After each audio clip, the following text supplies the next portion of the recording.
Hello, my name is Bettina Shell Duncan, and I am the coordinator of University of Washington's program in medical anthropology and global health. It is my great pleasure to welcome all of you to the inaugural Sam Dubal Memorial Lecture on racial justice in medical anthropology and global health. We're holding this special lecture in a time slot that is devoted to our weekly seminar series on current issues in medical anthropology and global health. We hold this seminar series each year in autumn quarter to spotlight the important work done by many of our anthropology faculty, graduate students, and alumni in this burgeoning field. In 2008, my co-host Rachel Chapman and I took note of the large number of colleagues and students in our department who are engaged in work on various dimensions on human health. We engaged with these colleagues and formalized a program in medical anthropology and global health that has now grown and thrived. And since its formation, we have trained thousands of students, both graduates and undergraduates. This has been an enormous asset to our department that has helped us recruit top medical anthropologists in the world, including my colleague, Dr. Rafael Rabanas, and of course, Sam Dubal. In this seminar, we are now featuring the work of those in our program, but we are also adding this inaugural Sam Dubal Memorial Lecture in Racial Justice in Medical Anthropology and Global Health. One housekeeping note as we get started, all attendees will be invited to submit questions through our Q&A function. There will be a Q&A session at the end of the lecture, and those who are attending as panelists will also be invited to turn on their video and unmute and participate in the Q&A directly. I'm now happy to introduce my colleague, Dr. Rafael Rabanas. Hello, Bettina, thank you, and hello, everyone. Thank you all for coming today. I've just had a look at the list of attendees, and it's very moving to see so many people present. Before Dr. Ugo Edu, I was going to say Dr. Ugo. Before Dr. Edu's lecture, I would like to offer a memorial tribute to Sam Dubal. In whose honor we are gathered today. I've practiced this and I didn't think I would be as emotional, but of course, being live, I hope you'll forgive me seeing everyone here. So we gather on this day, on this fall day, because the month of October marks a particular moment of grief and of dedication to Sam's memory for many of us. As most of you probably know, Sam moved to Seattle in summer 2020 to join the Department of Anthropology as faculty and disappeared on Mother Mountain Loop 2 years ago, almost to the day. And Sam really meant a lot for a lot of people. His disappearance is, of course, a tremendous loss for his family, Saroj, Bharat, Veena, and Dina, whom we always keep in our hearts and thoughts. Sam was a beloved son and brother, as well as friend, mentor, student, and colleague to many of you present today, which makes it all the more moving to be gathered. When I think about all the places where he studied and excelled, I first and foremost think about the friends and comrades he made along the way and about the uncompromising but kind professional discussions Sam proudly fostered in each place. So as I briefly give an overview of his exceptional trajectory, I would like to recognize the people he met along the way, some of whom are here today. For his whole adult life, Sam oscillated between medicine and anthropology, and in both spaces, he worked tirelessly to fight racism and find ways to advance social justice. He majored in anthropology at Stanford, then attended medical school at Harvard.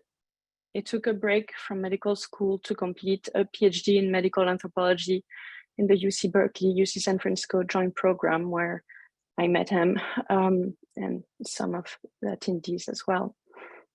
And during this time, he conducted research in Uganda amongst former LRA rebels and their families. He then interned in general surgery at Harbor UCLA Medical Center and became a visiting scholar at the UC Berkeley Center for Social Medicine, where he finished writing the book he has left us to ponder since his departure, Against Humanity, Lessons from the Lord's Resistance Army. Once again, in his book, what strikes me the most is his insistence on friendship and mutual transformation as essential to political work and decolonization. In his acknowledgements, after a long list of thanks, Sam wrote, quote, "I hope I can repay them in the years to come with unconventional and radical contributions toward envisioning and enacting a different kind of medicine," end quote. Sam's vision of critical care necessitated getting to the heart of structural violence. He never took critical manifestations or theoretical concepts at face value. He asked deep questions in order to address the root causes of health inequities. So it's very fitting that we are invited to continue to walk alongside Sam's path of critical engagement today through the inaugural Sam Dubal Memorial Lecture presented by his good friend, Dr. Ugo Edu. But before we turn to Dr. Chapman, who will introduce our esteemed speaker, I would like us to take a moment of silence to remember and honor him.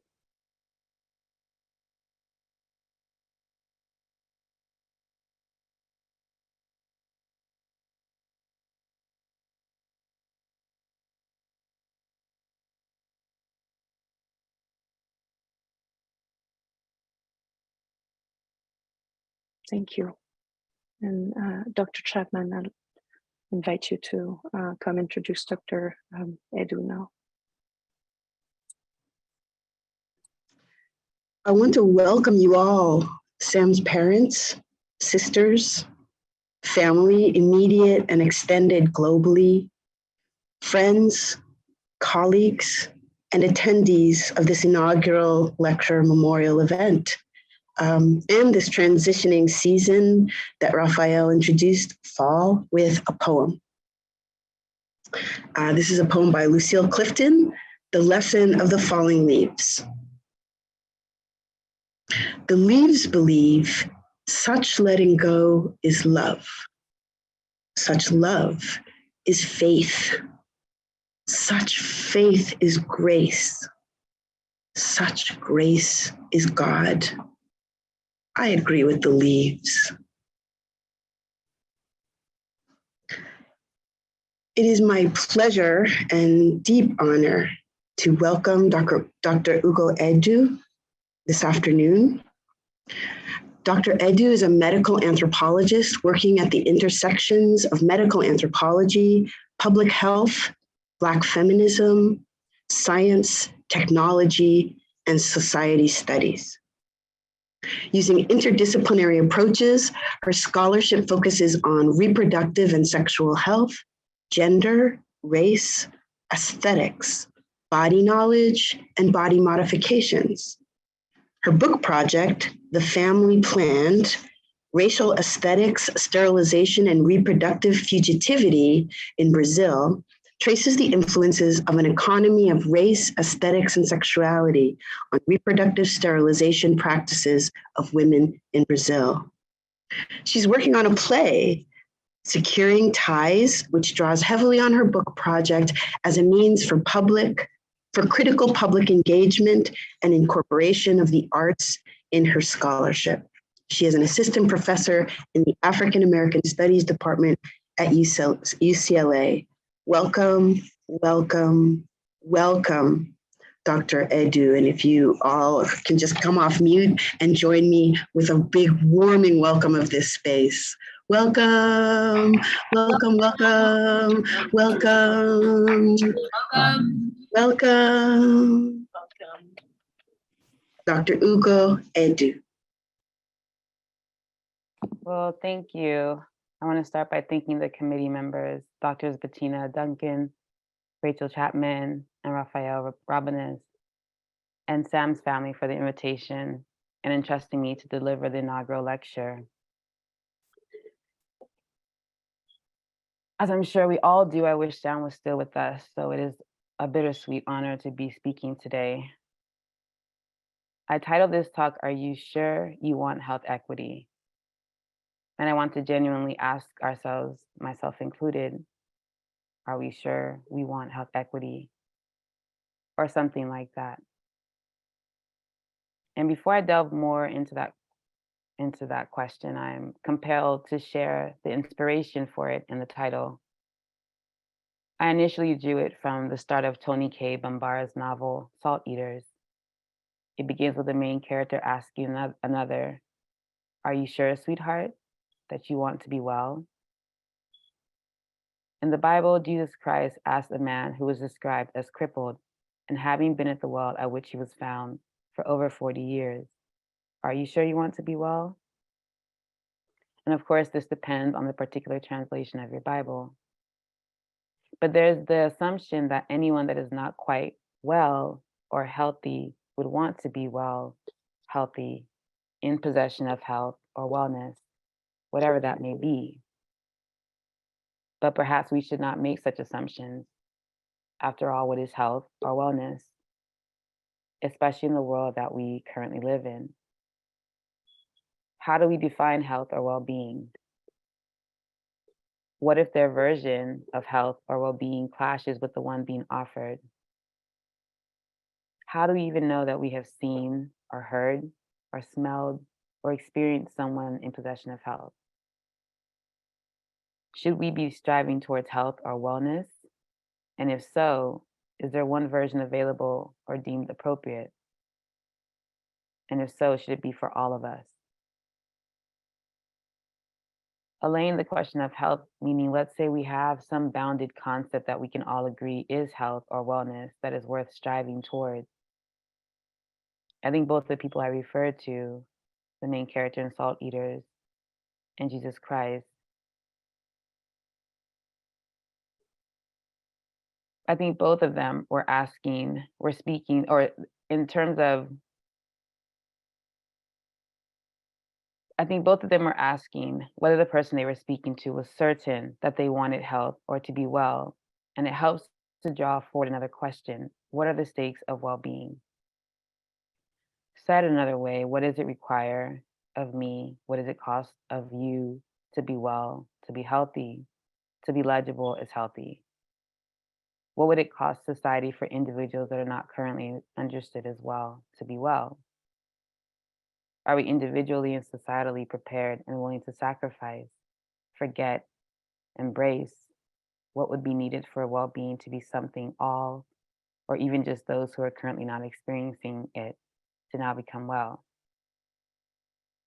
And is there room for multiplicity in what constitutes health or well-being?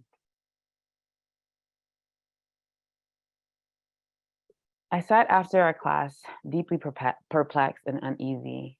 It was one of my core classes towards a master's degree in public health with a focus on international health, as it was called back then. We had just listened to a speaker from the Center for Disease Control and Prevention, also known as the CDC, an expert in malaria control, to be exact. The speaker had expressed that it wasn't really about the elimination of malaria, but more so the control of the disease. In other words, the CDC had shifted its focus from elimination efforts towards prevention and surveillance of malaria, both in the US and abroad. A colleague had raised their hand to inquire about the shift, especially because we knew the US no longer dealt with malaria, but in other parts of the world, malaria was killing people. The expert chuckled and asked whether my colleague wanted to put the expert out of a job. Someone followed up and asked what would happen to the expert if malaria somehow was eradicated. The expert didn't have an answer, as it wasn't something they had seriously considered a possibility.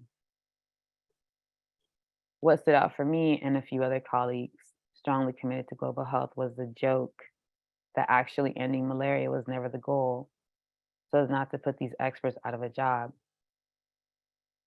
I wondered how many others in global health were similarly more committed to being able to keep their job than doing the work they claimed they were committed to doing. and perhaps it's a bit of a critical read. I would soon find out as I traveled to Ghana for my practicum experience that it may not have been as unique an utterance as I had hoped. While I was working with the Ghanaian Ministry of Health and the Ghana Health Services, we often sat in on meetings with foreign aid representatives and traveled around with our in-country practicum director. He was also director in one of the units of the Ministry of Health. He told us many stories that seemed to echo the lack of actual concern for the unique needs of the communities that were to be served in order to prioritize the maintenance of a job and the ability to travel and live well in a foreign country. A few examples. A young woman was sent to a particular rural area in Ghana to implement a program that would allow for the area to have clean, potable running water. The program was successfully completed, but when it was time for the young woman to write her report, she wrote that she needed more time, as there were all kinds of hangups that had prolonged the project's implementation. She was relying on ideas about Ghana and Africa in general, and hangups and slowness and corruption to make her point that she needed more time. So the program sent more money to sustain the young woman there and towards the project. Our director said he was shocked when he went back and saw that the young woman was still there. He asked her what happened and why she had not left. She told him that she needed more time to complete some things. Our director thought it was strange as he knew that the project had been completed. The next year, when he saw that she was still there, he became quite disturbed and decided to look at the report she had been sending. He found out that she had been lying, not only by saying that she needed more time, but even saying that there was still no water. Our director told us that he was outraged and wrote his own report, detailing the young woman's dishonesty and the waste of resources. He sent pictures of a fully functional water system working in the area. The young woman was promptly sent back to her country. Another example he gave involved an NGO from abroad. The exact country escapes me. But one that is considered to be part of the global north. They had secured funding and had the intentions of coming to Ghana to teach women and health personnel about birthing techniques towards health and life, techniques that would help to reduce maternal mortality. Sounds like a good idea, right? Who would turn down such an offer? Those are my naive thoughts at the time. Our director had been less naive and quite skeptical. Before agreeing, he asked to meet with them and find out more about these techniques towards health and life they wanted to share and teach the Ghanaians.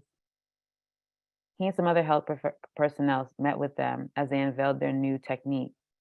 Primarily, it involved squatting to give birth. Our director told us that he was insulted. A nurse stood up and asked whether they were serious. Another nurse wanted to know why the NGO thought that this was something that Ghanaians needed their assistance in doing. After all, that was how women had been giving birth anyway. Our director further pointed out the ridiculousness of the whole situation with a comment by another nurse who stood up and expressed her confusion. But this is how we have been giving birth. You guys, referring to the foreigners, came and told us to be giving birth in hospitals lying on our backs. Now you've got some money to come and tell us, no, teach us how to give birth the way we always have. Our director probed us to see whether we saw the irony, the working of capitalism, racism, and medical imperialism in that situation. We nodded and asked what the end result had been in that case. He rejected the project. I would get to experience these disconnects myself when I was given the opportunity to attend a contraceptive security meeting with international funders from a Scandinavian country. They had launched a program where they provided contraceptives for free to the Ghanaian Ministry of Health, which were then to be made available to the people for free. As a foreign aid representative spoke, they let us know that the initial program had been phase 1. They were getting the population used to and hooked on contraceptives in their use. In the next phase, the foreign aid organization wanted and needed to recoup their money, so the contraceptives were no longer going to be given to the general population for free. People were now going to have to pay for them.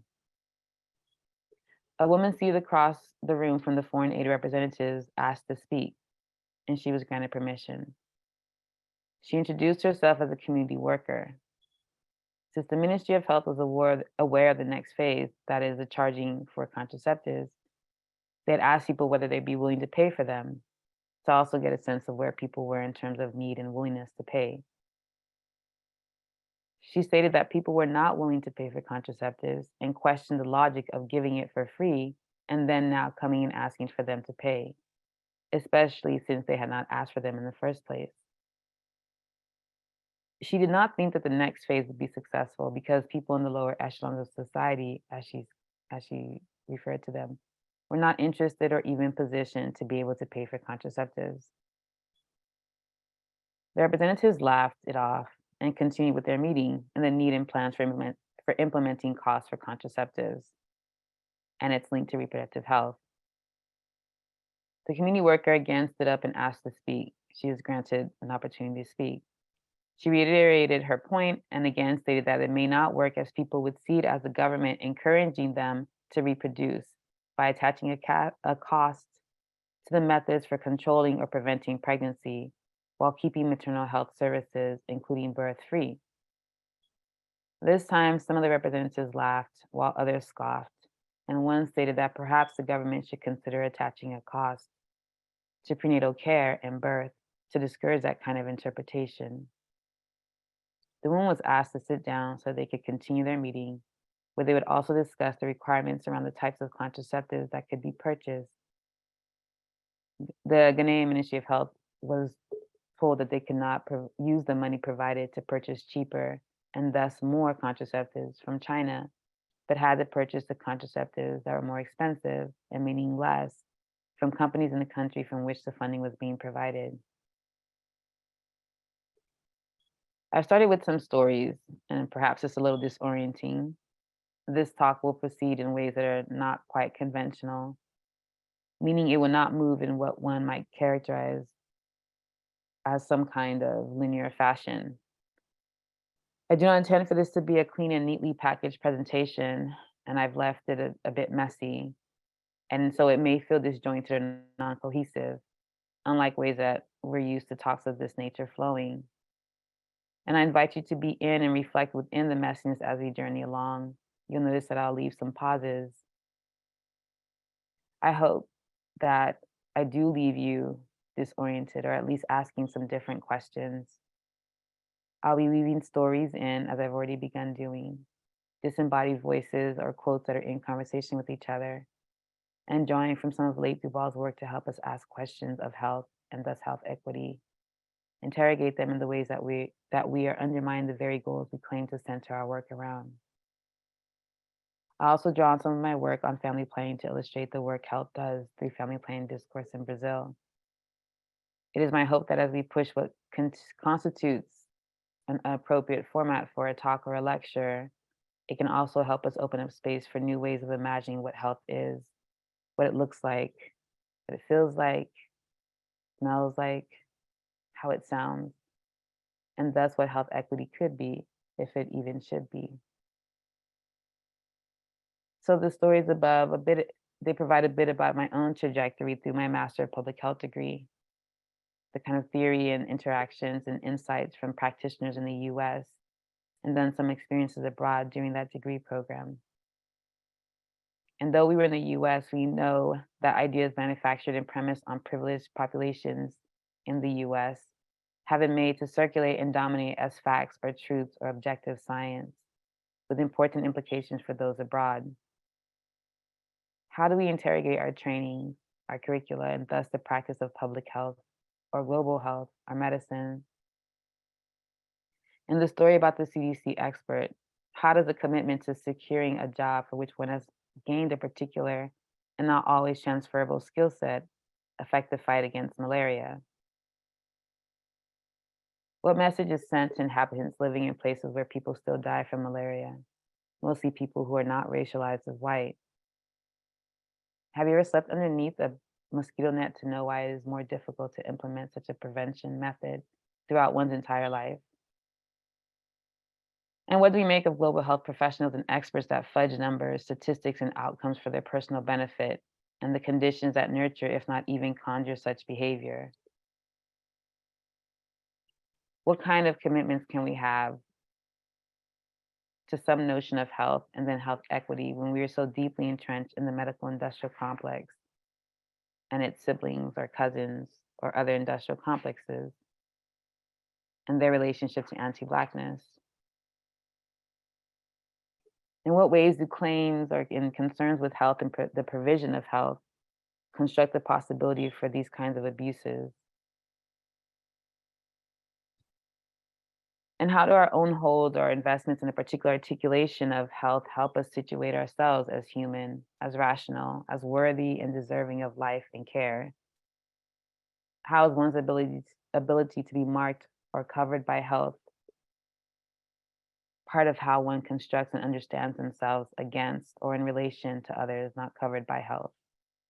And here I also mean when we talk about ourselves or others as healthy or not healthy.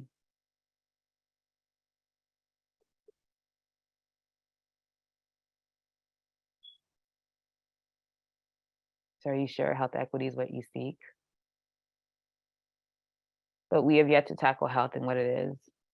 Dubal's work with the LRA led him to reflect and write an indictment of the concept of humanity, joining other scholars who have asked us to be wary of the embrace of said concept and humanness.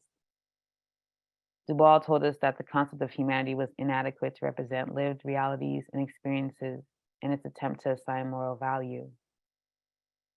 Humanity masquerades around as a universal, but is premised upon a particular and specific vision of the world and plays judge of what is good and appropriate. To construct humanity requires a construction of what is not or cannot be contained within the concept of humanity. It requires its opposite. So not all of us can be human. Humanity willingly fails to cover us all, and thus it's a failure. In what ways does health and movement towards health equity masquerade around in similar fashion? Which is to say, in what ways is health and health equity operating as an anti-Black specific vision of the world that is attaching judgments of goodness, of morality, of appropriateness to different fleshly and physiological manifestations? How is it also contributing to injustice despite its claims towards justice? Is health not always already an assignment of moral value? And a moral value that is not necessarily ubiquitous? Health is nestled into the same system of morality assigning that corrupts the notion of humanity. Health and health equity demand, even conjure and set standards and justify certain levels of intervention that can seem to be about justice, but further perpetuate injustice and simplifies complex existences. Health is not inclusive and does not strive to be. The construction of health necessarily demands that there then be that which we can point to and say that is not health. Particular ways of being, of life making have to be left out of health and assigned negative moral value. Jonathan Metzl reminds us that health is a term replete with value judgments, hierarchies, and blind assumptions that speak as much about power and privilege as they do about well-being. Health is a desired state, but also a prescribed state and ideological position.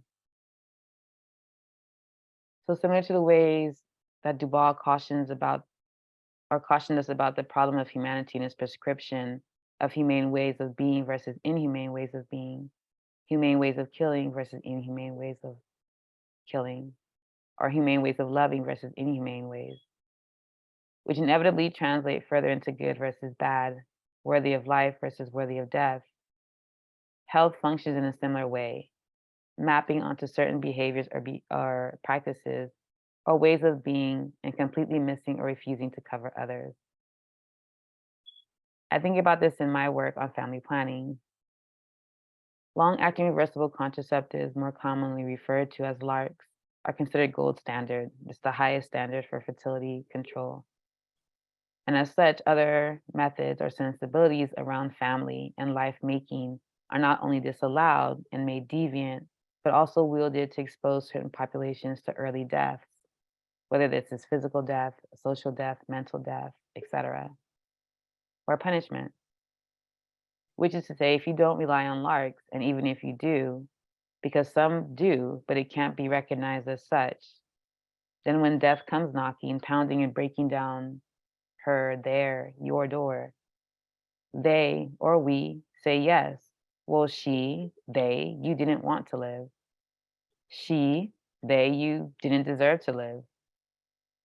And so as not to be careless here, she, they, you is not equally all of us.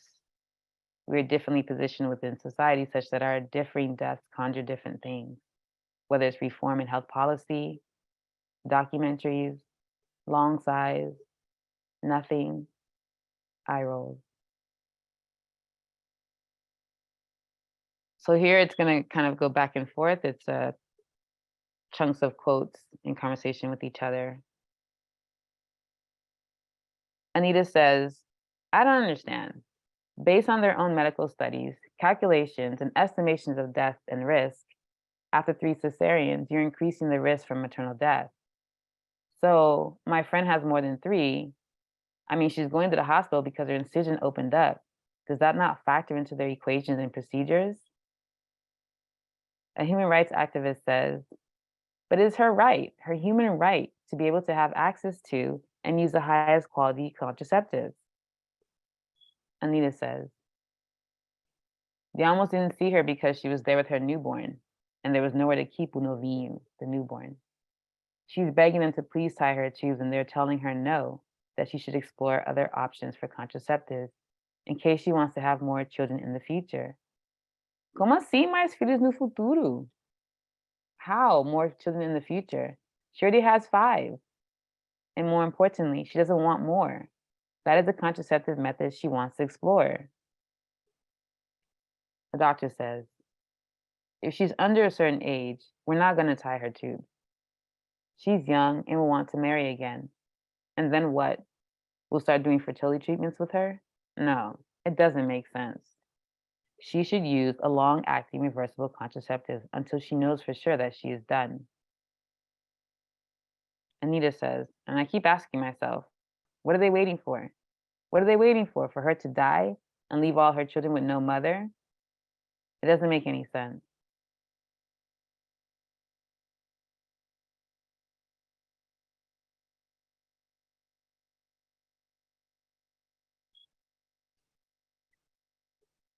Listen, it makes sense. The maternal mortality crisis story is trending right now, especially that it's Black women dying.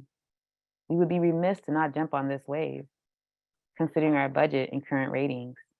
There's something really powerful in that narrative of Black women dying in pregnancy, delivery, and postpartum. We don't have to do too much. We just repeat the statistics, articulating that Black women and their children are more likely to die, maybe mention some names. We can even throw in a moment of silence. Rinse, repeat a couple times a day for an intensive week, and then once a month or so, and we're good. And more importantly, we're part of this really important conversation that's happening. We're on the right side of history.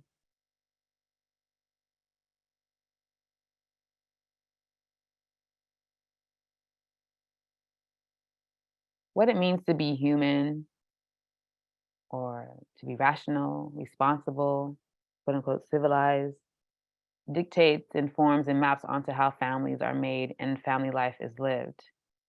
And this often gets translated vis-a-vis reproductive health outcomes and goals and reproductive rights language. Certain reproductive health outcomes dictate programming, funding, policy, and possibilities. For example, our concern with reducing the number of unwanted or unintended or now unplanned pregnancies is in conversation with population control parading around as family planning. The use of larks is supposed to help make sure you don't have children you didn't plan for. So we're all conscripted into planning whether we wanted to or not. And it's a particular kind of planning. Reproductive health measures and outcomes further support this. We see it with studies and discourse about spacing and how much time is needed for full recovery, and the importance of delaying first pregnancy and birth. This is the work of health, and health equity dreams or nightmares. What is health equity? Discursively, you say that people who can give birth should be able to choose the number of children they want, but in practice, you persuade them to have less or talk about them as though they were absurd for wanting more than 2 children. Or you force them to use a method they would rather not use because of statistical rates of success, 99% versus 75%, for example. What if planning is not something that they want to do in the ways dictated or prescribed by these national and global entities of expertise? Who or what deemed it healthy or good or appropriate to plan pregnancies in particular kinds of ways? The push and justification for the use of LARCs over any other methods or forms of fertility control, again, serves to dole out certain moral judgments and values and interpret outcomes without fully grasping the whole picture. Women who choose a tubal ligation are seen as ignorant to the detriment to their health and bodily integrity that sterilization entails. But this does not allow any space for understanding how their bodily engagement with LARCs may not have been as health promoting as assumed. Many women have stopped using contraceptives, and specifically LARCs, as advised by their doctors because of the health consequences they experience, like swallowing, excessive weight gain, excessive weight loss, hypertension, headaches, lower libido, etc. What also becomes clear is the way that even planned pregnancy and what it constitutes is not the same for all. Planned pregnancies can serve as a marker of reproductive health because, as it discursively and practically works, you would have delayed pregnancies until you were in a good situation. And often we see this as being financially stable and independent, in a stable relationship, able-bodied, mentally sound, housed, gainfully employed, etc. You would have responsibly used contraceptives, and specifically LARCs. You would have responsibly chosen to have 2 children or less.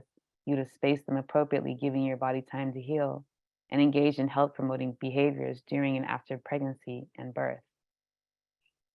But again, plannedness does not cover all and was never meant to. Some plans are not covered and can never be legible as such. Blackness is always already constructed as opposed to discipline, to plannedness. So plannedness has to be announced by Blackness, and even then, it is queried or unbelieved.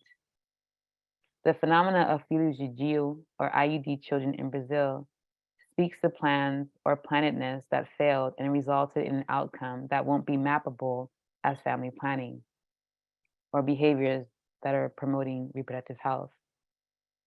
These behaviors become accessible as irresponsible, and then they thus require intervention and more education. Or they represent what has been constructed as an unmet need for contraception that must ignore a fuller context. These behaviors lend themselves to being characterized as risky or ill-informed, unhealthy.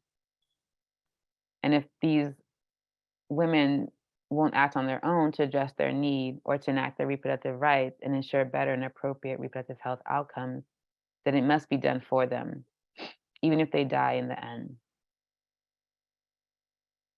I recently asked my students in a class I teach on Black reproduction how you can tell a family is planned. And you can't, right? But we try to. We look at children, their age, their height, their size. We look at their parents, their situation. We listen to how people talk about the family and its making. But we also do not accept all plans as appropriate. A young lady that plans to have a relationship and procreate with a man of means who can take care of her child is not seen as a planner. Someone who plans her family, she is seen as a gold digger and an opportunistic leech. Someone with an undiagnosed mental health issue, perhaps. When this maps onto Black women, the consequences are quite severe. And then when Black women die disproportionately during pregnancy, birth, or postpartum, we blame them and say, yes, but they are also less likely to plan their pregnancies. And we know that the less number of pregnancies, the less chances for death during or after pregnancy and birth. It is also only recently that health officials that are the health officials that are not Black have taken seriously that Black women in the US are dying at disproportionate rates during pregnancy, birth, and postpartum due to racism and not their behaviors, predispositions, or previous health status. As Natalie Valdez's most recent book, Weighing the Future, Race, Science, and Pregnancy Trials in the Post-Genomic Era discusses, despite being unsubstantiated by research, individual-based interventions continue to dominate pregnancy interventions towards maternal, fetal, and future child health outcomes, which is to say that they have not proven to work, yet they continue to be promoted as the way towards present health and future health. So it's no wonder that the disparity between Black and white women's reproductive health outcomes have worsened. One can ask here, in what ways is Black women's poor reproductive health outcomes directly tied to the ability for white women in the US to have reproductive health outcomes they enjoy? In what ways are European nations' low maternal mortality rates directly tied to the higher maternal mortality rates of African, some Latin American, and certain Asian women? What is health in this scenario? Is it being able to become pregnant, birth, and live past your child's first birthday in a society that conjures Black women in particular, but also other women of color, into death by reproduction?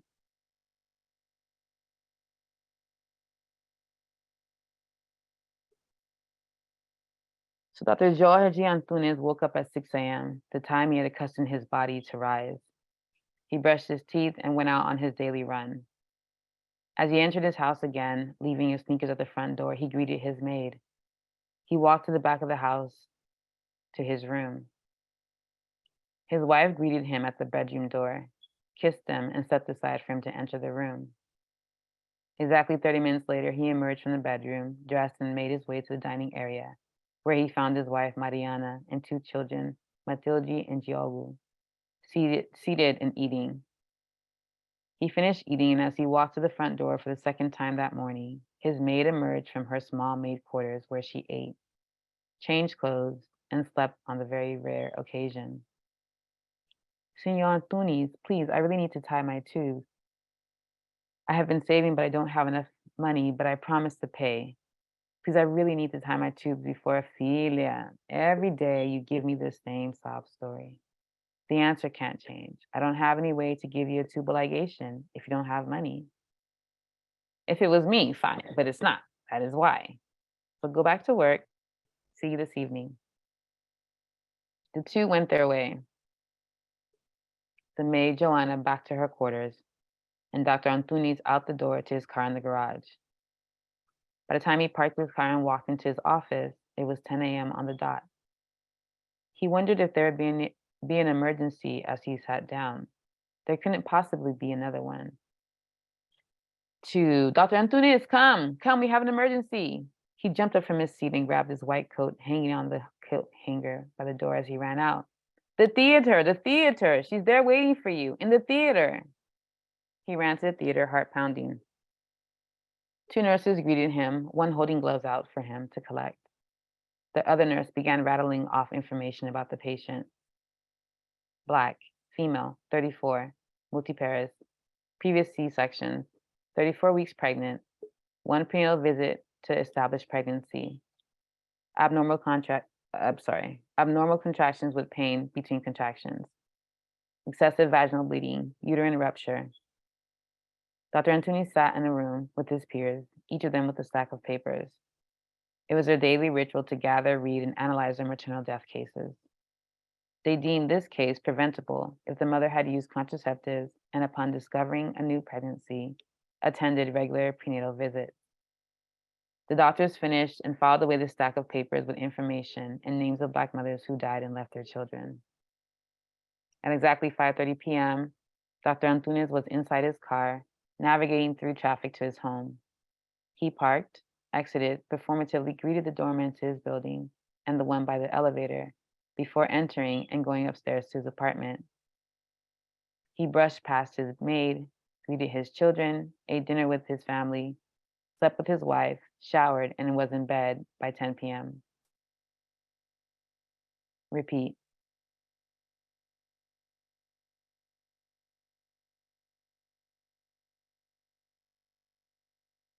On the other side of town, Dr. Rana woke up abruptly. Her head spun as a sound rang in the background. It took her a moment to realize that the sound was coming from her phone. She turned in her bed and caught the last ring. Hello? Dr. Rana, sorry to call so early. We need help. My sister, she's in a bad way. Please come. What is happening? Lots of blood for an hour now. Dr. Rana, please come. Text me the address. Dr. Rana cut the call and stood up from the bed. She rushed into her closet, threw on some bedazzled Crocs and a jacket over her PJs and ran to her car in the garage. She headed to her office after the home visit. She didn't have time to go back home before she had to start calling patients. She wanted to check on another patient from the night before who really wanted her to attend to her birth. She reasoned that she would find 30 minutes in the day to shower at the gym in her office. The 30 minutes never came, and she left the office later than she had planned because another woman came in and her assigned physician was not attending to her in the way Dr. Rana felt was appropriate. She went in to check in on the patient after her doctor left. The patient cried, relaying what she had gone through, and asked that Dr. Rana attend to her. Dr. Rana did not promise that she could stay as she was exhausted, and it was a question of safety for herself and the patient and the child to be born. Luckily for the patient, in the next 10 minutes, as Dr. Rana was talking to her, she started to crown. She begged Dr. Rana not to call her doctor and just help her. So Dr. Rana did just that, and she gave birth to a baby assigned male. She thanked Dr. Rana, who smiled, and told her she would check on her in the morning. Dr. Rana checked her vitals before leaving. Upon reaching home that evening, Dr. Rana noticed an email. She usually did not check work emails once home, but felt moved to check that one. She saw that it was from her supervisor. She had been written up for attending to another doctor's patient without alerting the doctor. She closed her email and laptop. She poured herself a glass of wine and went to draw her bath. As the tub filled, she called 2 more for patients.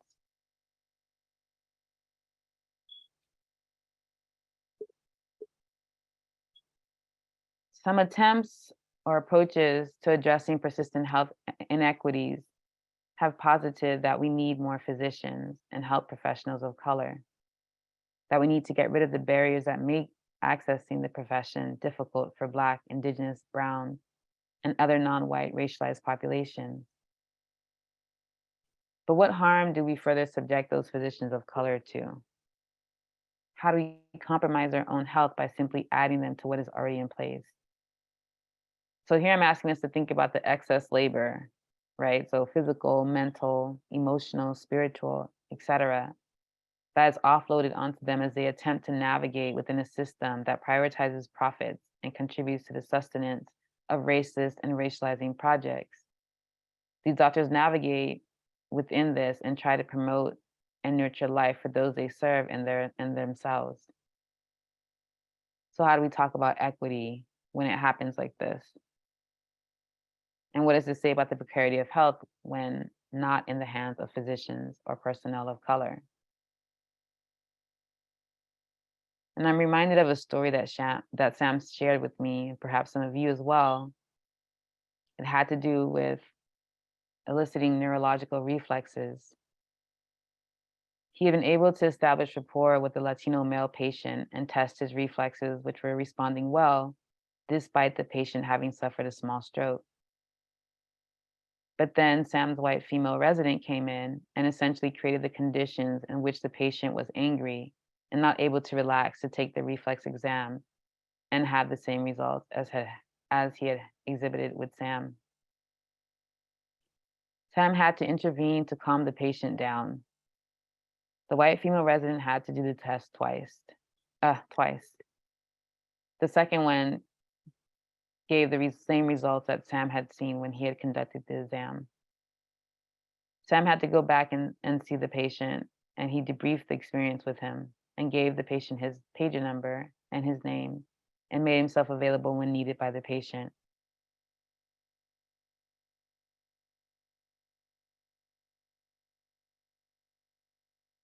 Besides pointing out the racism of the resident in the encounter and how it completely changed the trajectory and some of the outcomes of the exam, this story is also illustrative of the ways that even when health could cover, or mark the patient's reflexes as healthy. There are techniques of racism in medical practice that can undo that possibility. Without Sam's involvement, the patient's neurological tendon reflex exam results would have differed and led to different interpretations and justified interventions for the patient and possibly even for Sam. They might have asked, how had he missed what the resident had found? We know that Black and brown folks are most likely to be over and or underdiagnosed and intervened upon. Again, we see the excess labor elicited from Sam, the emotional labor, the intellectual, physical, and more during the encounter and even after, as he had given the patient access to him via his pager number. It also points to the special attunement that physicians and other health professionals of color can cultivate to better allow them to assess, understand, and calculate need, risk, or urgency for their patients of color. And often these attunements require responses that differ from those that are normalized and deemed appropriate for providing care or assessing health of patients racialized as non-white. But these are often responses that can jeopardize their work environment, their ability to practice, and their ability to be some kind of well.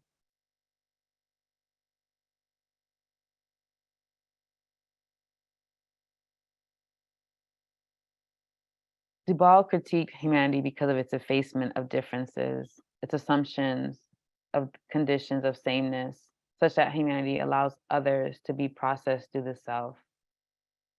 Notions of health flatten out lived experiences. The tools to measure, assess, and evaluate health, thus, also flatten and erase important context. So this is not a push for some weird thing like a different measure of obesity for Black people because insert some weird stereotype or racist idea to justify the need. This is also not a call for different tools for racialized bodies. We have these and here we are. I also don't want a situation where I have to hear, oh, you're healthy just like us. Or you're healthy for Black people. Or, well, for Black people, that's what health looks like. Or, well, maybe we shouldn't offer this drug to our Black patients because of slavery.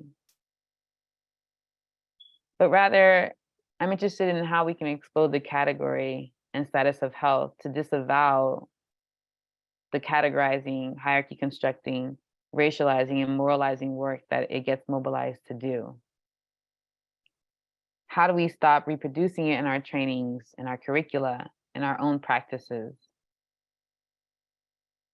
For example, we know the racist history and foundation upon which the body mass index, or BMI, was developed, but it still circulates and is used as a measure of obesity, body fat, nutritional status, whether one is close to or could be deemed to have an eating disorder, whether insurance can cover certain treatments, whether you'll be advised to lose weight throughout your pregnancy, and other health risks.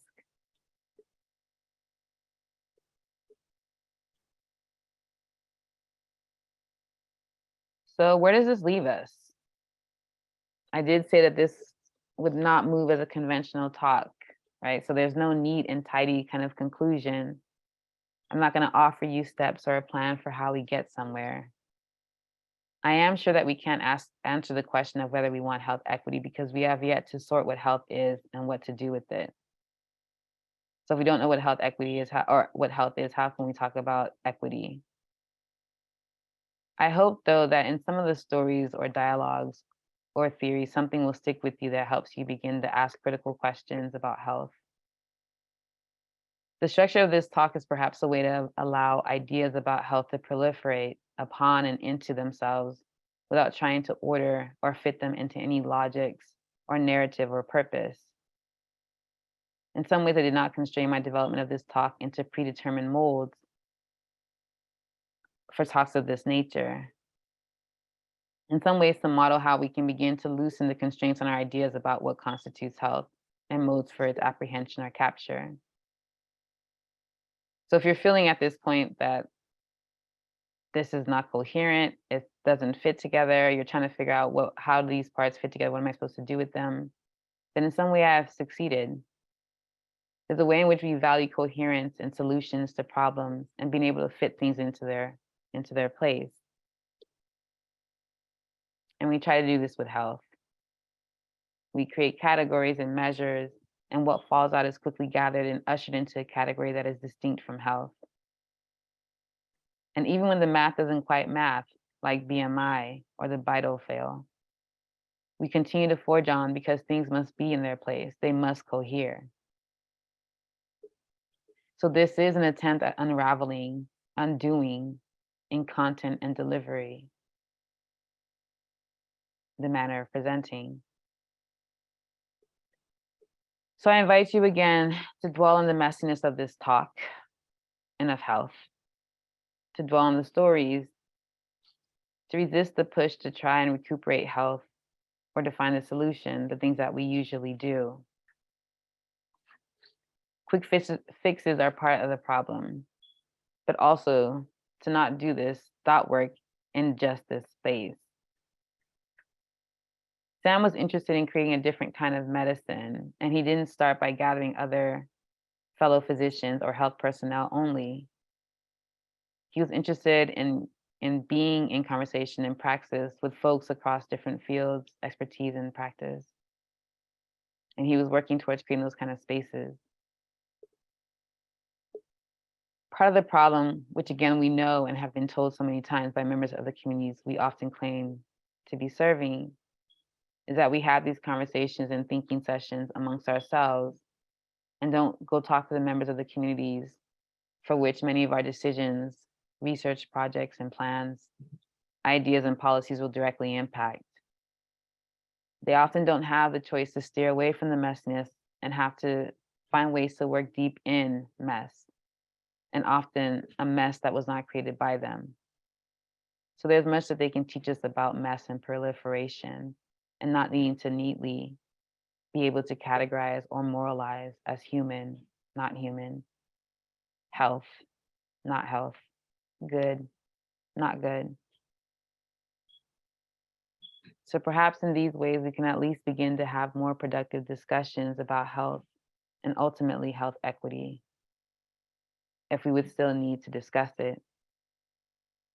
But if nothing else, maybe you will pause before you tell a child that what they're eating is not good for their health, without one, asking any questions about the conditions that have produced the need for the child to eat that food that you deem not healthy, or two, asking yourself how you know that food is not good for their health, or three, thinking of other ways to appeal to them about what they ingest, which don't rest upon the discourse of health.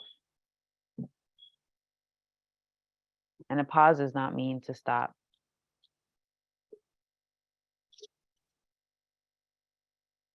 Thank you.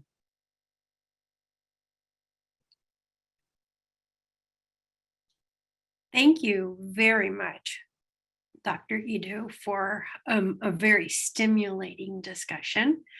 I would like to now invite people who are attendees to add questions in the Q&A function, and to also ask my colleagues and the students and anybody who's linked as a panelist to turn on your video if you wish, and to ask a question directly of Dr. Edu.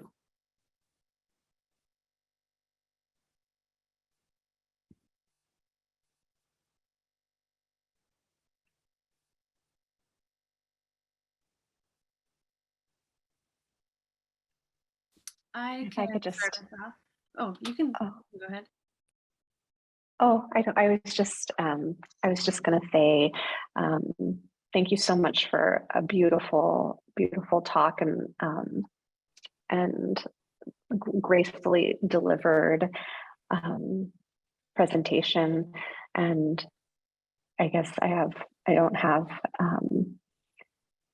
so much of a question, but I just have a lot of gratitude, because I feel like some of the things that you said that I understood you to say really, really reflected Sam's values and his thoughts about medicine. And there was so much packed into packed into your comments, but I was particularly struck at the end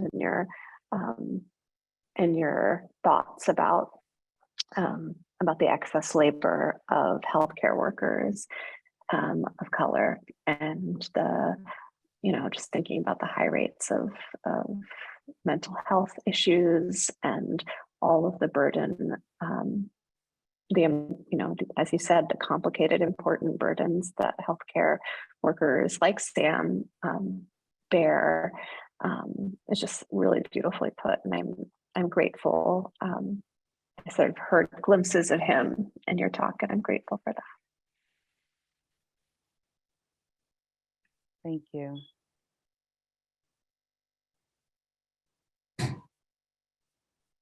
We also have some questions coming through from the audience, so we can start out with a couple of those.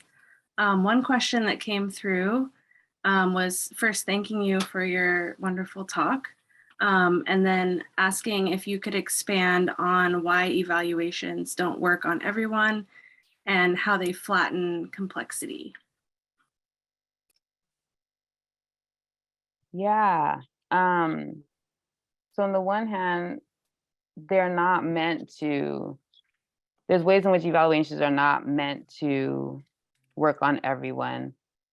So when I think about this in my work on family planning, if there's a certain way in which one constructs or understands themselves or has been constructed as a planner, a family planner, or as someone who is exercising their reproductive rights, there has to be those that are not planners, that are not exercising their reproductive rights, right? And so for that categorization, that construction to continue to hold. So there are ways in which if it can contain everything, it bursts that categorization open, or that evaluation open, and it becomes meaningless. And so that's how I'm thinking about the ways in which evaluations are not meant to cover everyone. There has to be something outside. And so if that is the case, then what are we doing, or what are we trying to do when we try to make evaluations cover all?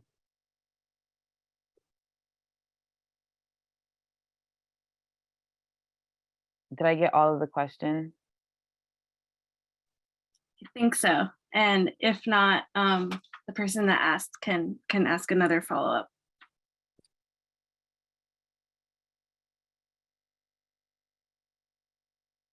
Oh, and how they flatten. Sorry, I just saw that. So for example, when I would go to contraceptive lectures in Brazil, and the lecturer is talking about the different methods, and people are asking questions. So those contraceptives that are constructed as 99%, there's no means by which the user can mess it up. When she gets asked about those methods and their failures, there's a way in which she dismisses, or what's what I'm looking for? Dismisses or just refuses to accept this pushback, and what that then means for how she's talking about the contraceptives and how people are making sense of people's engagements and or uses of the contraceptives. And so in that way, there's a way in which those other experiences with the contraceptives are flattened out. Or for example, when young women don't want to use a particular method because they're worried about how it affects their body, whether they're going to gain excess weight or lose weight. And that becomes important for Black girls and other girls who are racialized, and their body serves as a means by which they're able to navigate and move through society.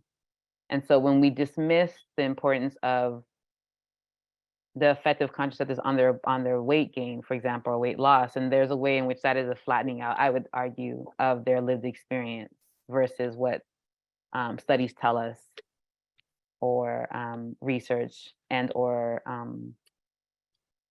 these kind of reproductive rights and reproductive health goals.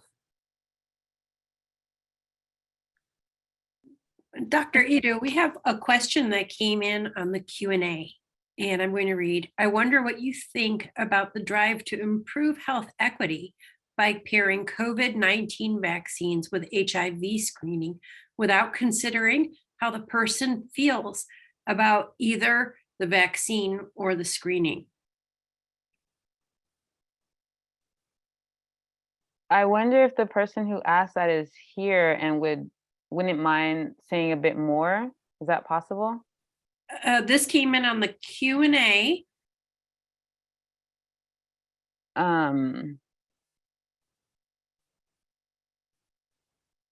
So I can't.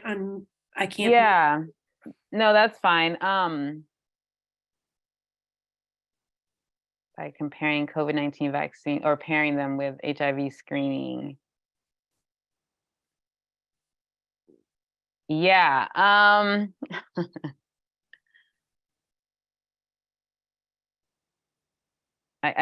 guess I could probably say a lot about that. But I think that this is one of those ones, I guess I would say it would be interesting to follow the money, right? Like what would be the logic or rationale for pairing these specific things together at this particular moment?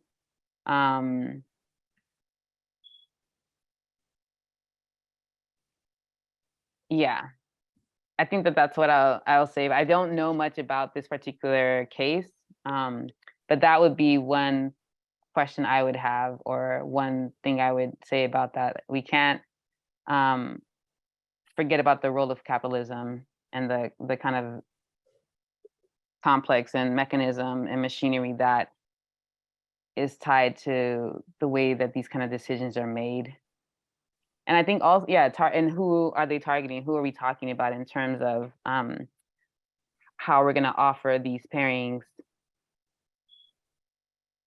to people?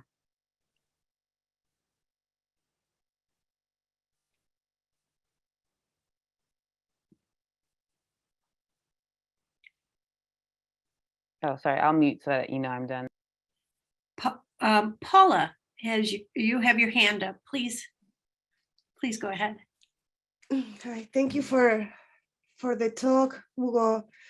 It's really inspiring to listen to talks that present us to so many questions rather than tons of tips and answers, as we are so used to in public health and community medicine in general. And it's very interesting to listen to you bringing up all of Sam's contributions to anthropology and to the field of medicine in general.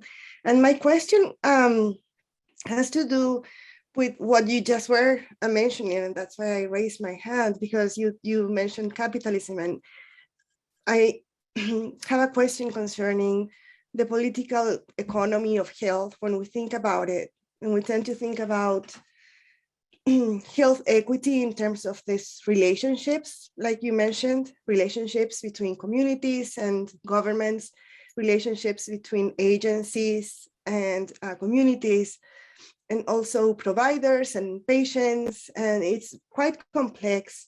And in this moment where we are seeing so much socialization that is built on this common experience of illness or ill health, and what some scholars have called biological citizenship, I wonder how that helps us to think about whether we want health equity. When you're asking the question of, do you want health equity? Like, are you going for it? Yeah, like, what if we think about it in terms of biological citizenship and these processes that have been emerging in a more consistent way And including now, if we think about the long haulers, like the long COVID patients call themselves.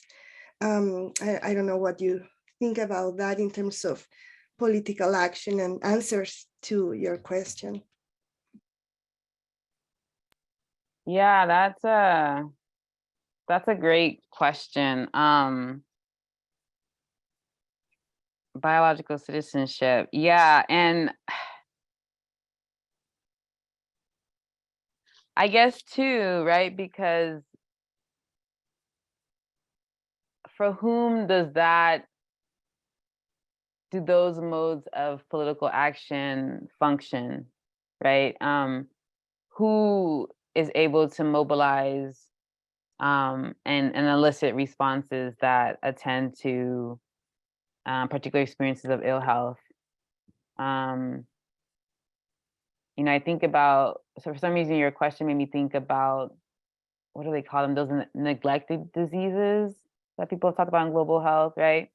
And so, yeah, there's a reason that they've been neglected, right? And it's tied this question of funding and means for acquiring surplus value, right? Get tied to, I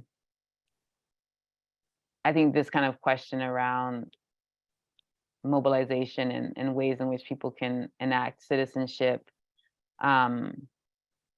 through particular conditions or inclusion in a particular disease state. Yeah, I feel like I'd want to think some more about your question, but I really do appreciate it. Rachel, you have some questions that have been coming in from your students. Do you want to unmute and pass these along? Yes, thank you so much, Ugo. That was a powerful talk. And I also felt the embodied weight of giving that talk today. So thank you for that, passing that on to us. I have so many good questions, but I wanted to start one, which was about communities. And this is from John. And it says, how can we hear community voices defining health on their own terms? Who needs to hear those voices? Yeah, that's a great question. I mean, I think we all do. I think those of us that are intending to go into the medical profession, those of us in academia that are theorizing, those of us that are in policy.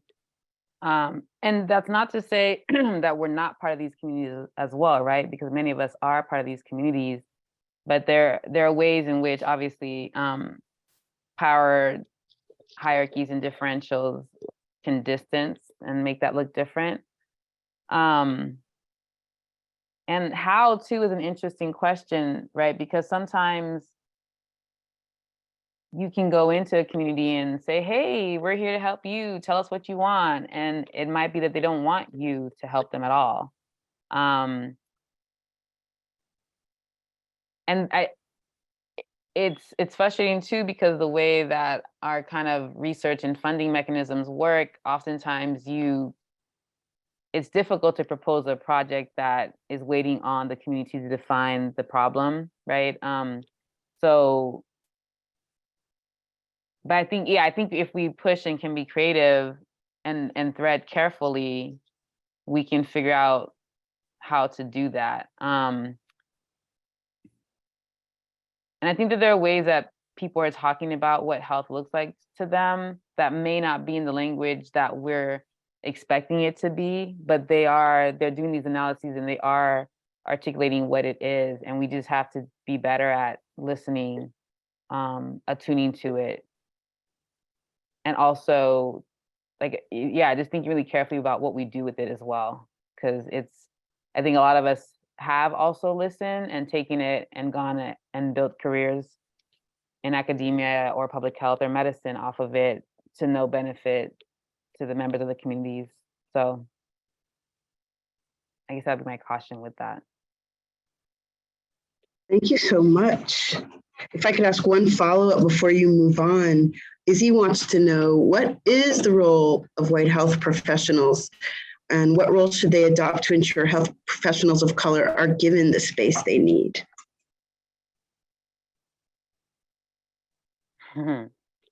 Yeah, that question.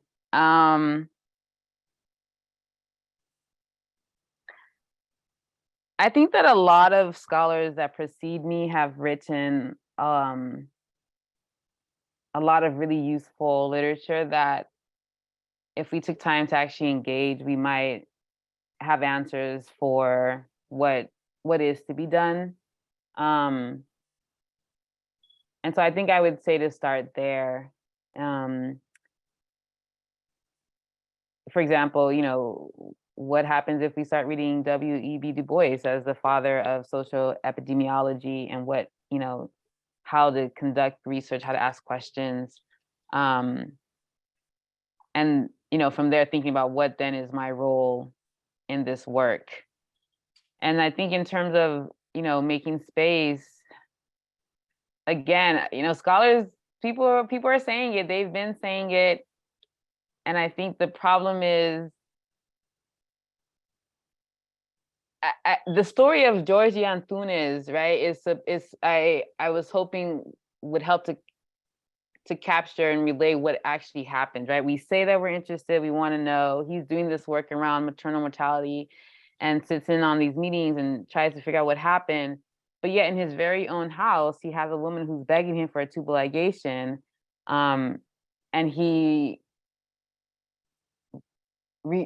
paying her, right? So, and he refuses to make it happen for her in a country where Black women have higher rates of death due to pregnancy, you know, birth and postpartum.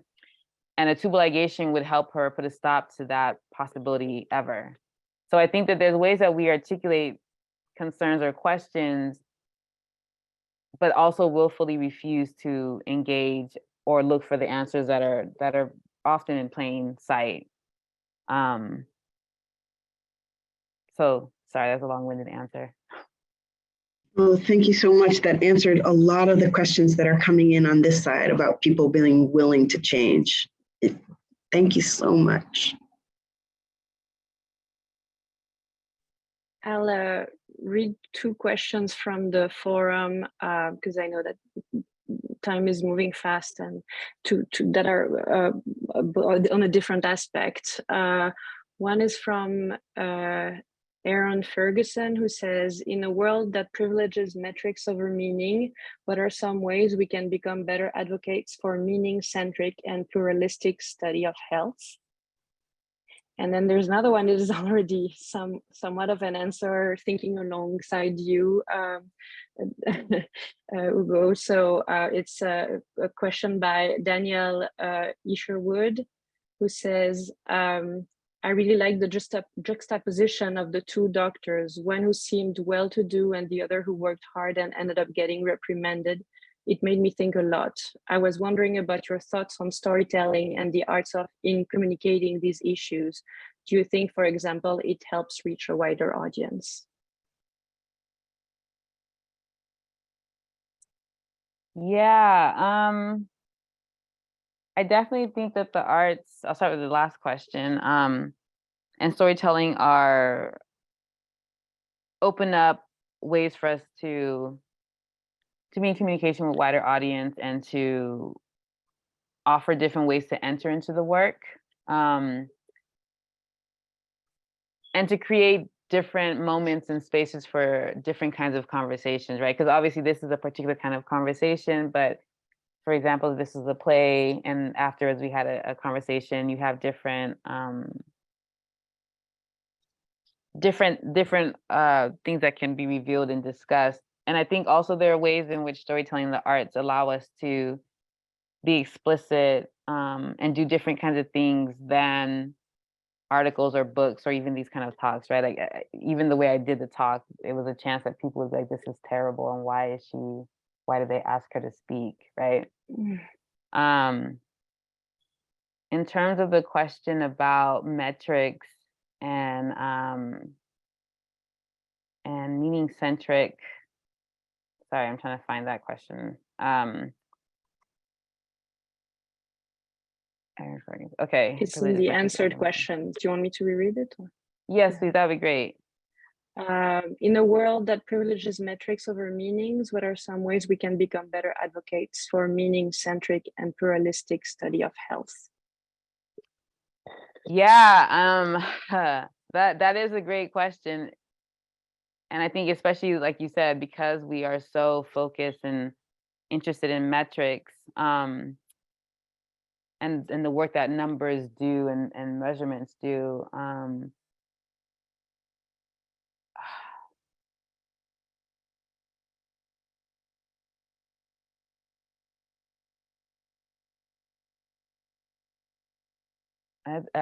I won't pretend that I have an answer for you. I think it's a good question.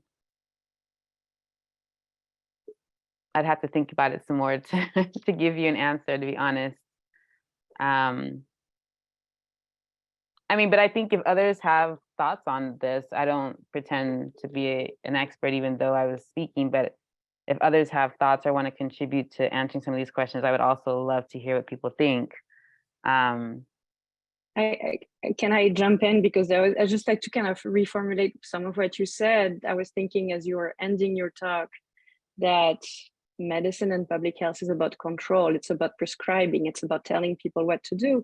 And that through your talk, you're asking us to stop the actions, stop the attempt at controlling, and instead pause and ask questions. So even your non-answer is a way to continue asking the question and sitting with the questions. So I don't have an answer either, but I think this is really important to not to really keep building rather than, you know, rush to answer. So another non-answer alongside yours.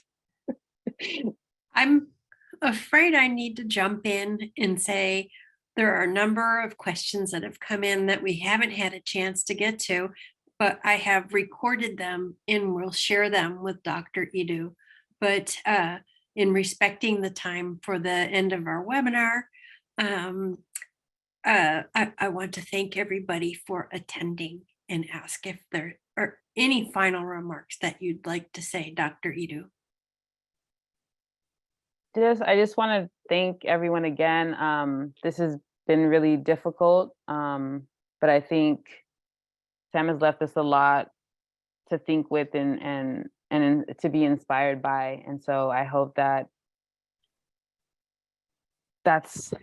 we continue to be inspired by his work and keep his legacy alive. And again, I just really appreciate the opportunity to be in conversation with you all. So thank you. Thank you so very much. And thank you so much for being willing to be our inaugural speaker for the Sam Dubal Memorial Lecture. Thank you.